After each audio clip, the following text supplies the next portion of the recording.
So I'm going to hop in now because I want to switch. We've got under 10 minutes left, and we are in the girls' lounge, and I want to spend time talking about diversity. So first of all, I do want to point out, I love how diverse this panel is. We went after this in a big way, and Sean, we say a thing, Shelly says a thing, which is we spell feminism in the girls' lounge with an E. So it's FEMENISM, right?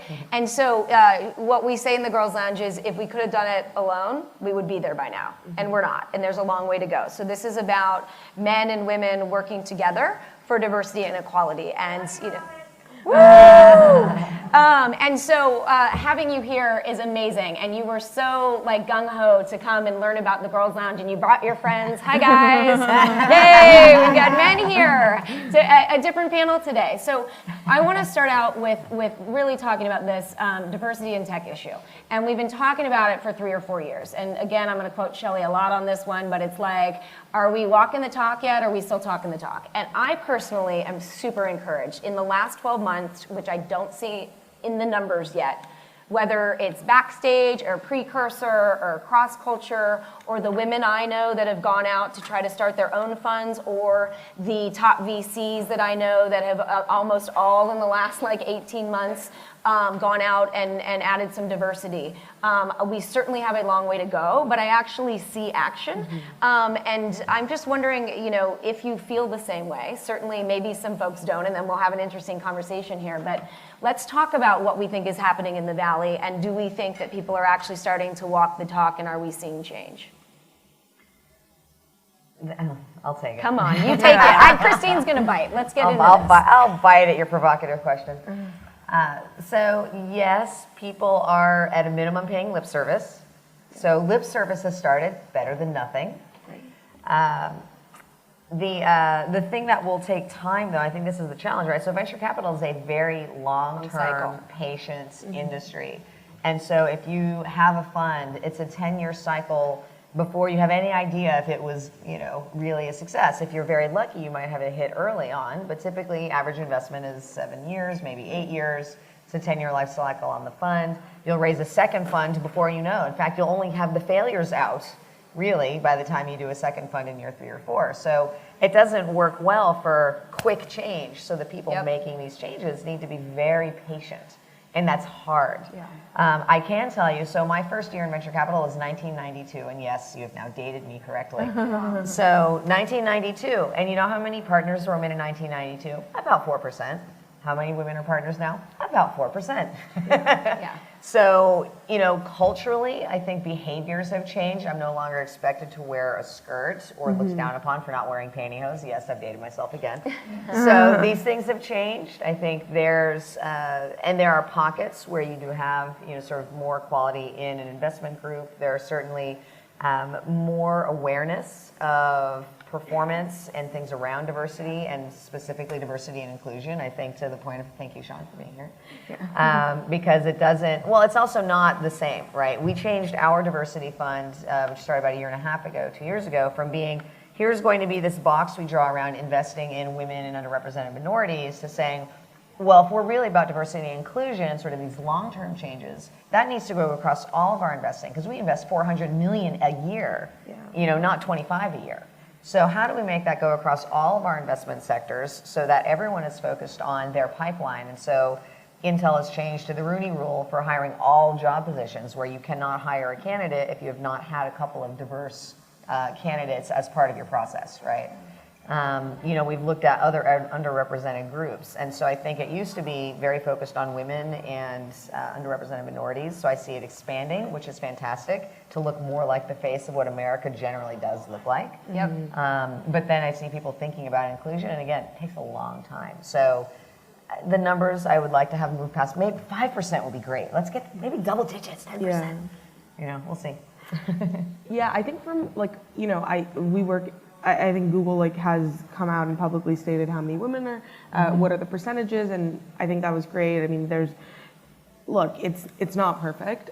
I do think we are, you know, Sundar is an incredibly focused person on diversity, on hiring for diversity, on seeing, you know, women at the top as well. I work for a Korean American woman. She's been at Google 11 years, and then we work for Sundar, and Sundar is an immigrant himself, and like we've had just an incredible, and our team specifically is pretty diverse.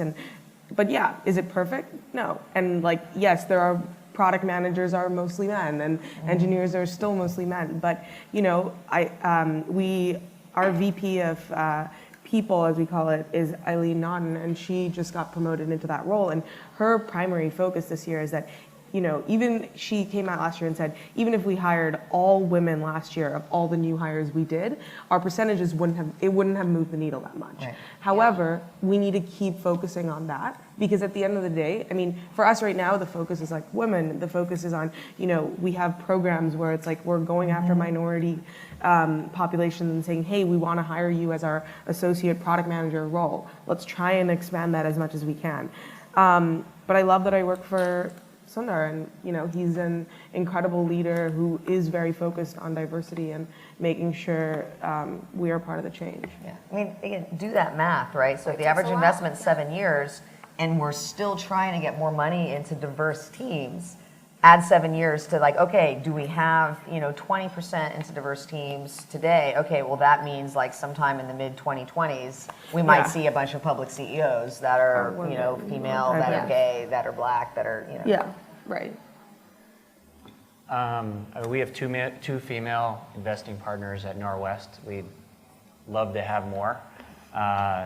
We focus on people with operating backgrounds, and we pursued several of them, over the last several years, but they prefer to stay operators. Mm-hmm. So we do have a lot of female operators that have founded companies that we've invested in. Do you see it changing? I mean, like, do you see progress? Higher and higher percentage of companies we look at have female CEOs or females on the founding team.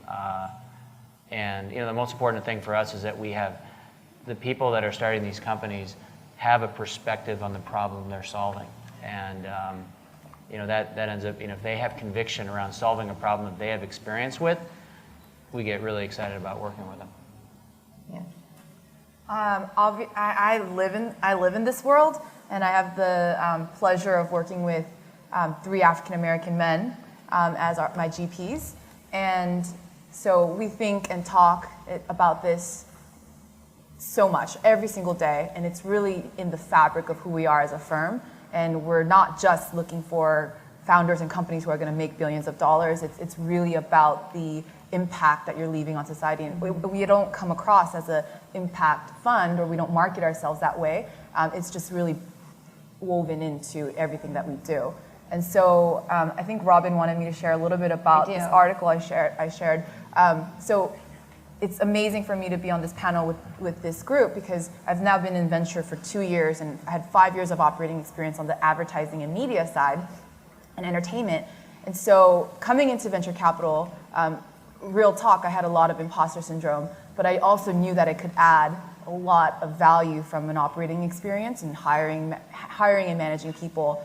And for the past 2 years, I've observed, and I've spoken on panels, but I've actually never shared my voice in what one person told me to build in scalable ways.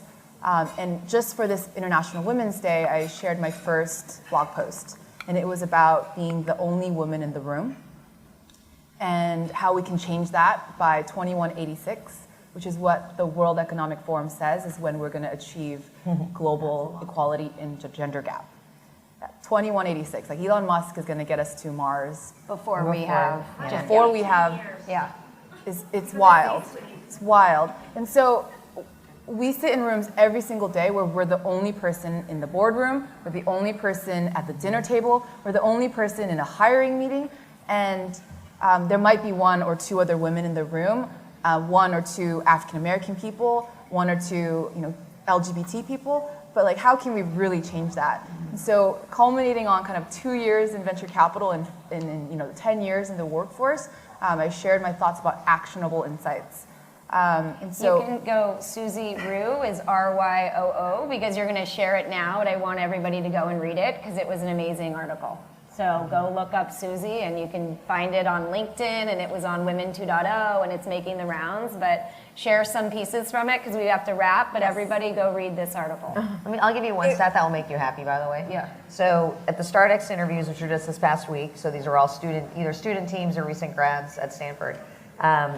When I first started working with them, when they got started in 2010, there was, again, maybe like 5% women coming in the door to get their applicant interview and or that made it past first stage. And last week, it was about 45%. See, I'm a believer we're making progress. Yay, student ladies. I'm gonna give the last word to Susie to give us. She gave actionable items in this article, which is why it was so distinct and popular. So take away and end it with a couple of them. Yeah, so I could have put 10 actionable insights, but I decided to break them up. So for women, for other women.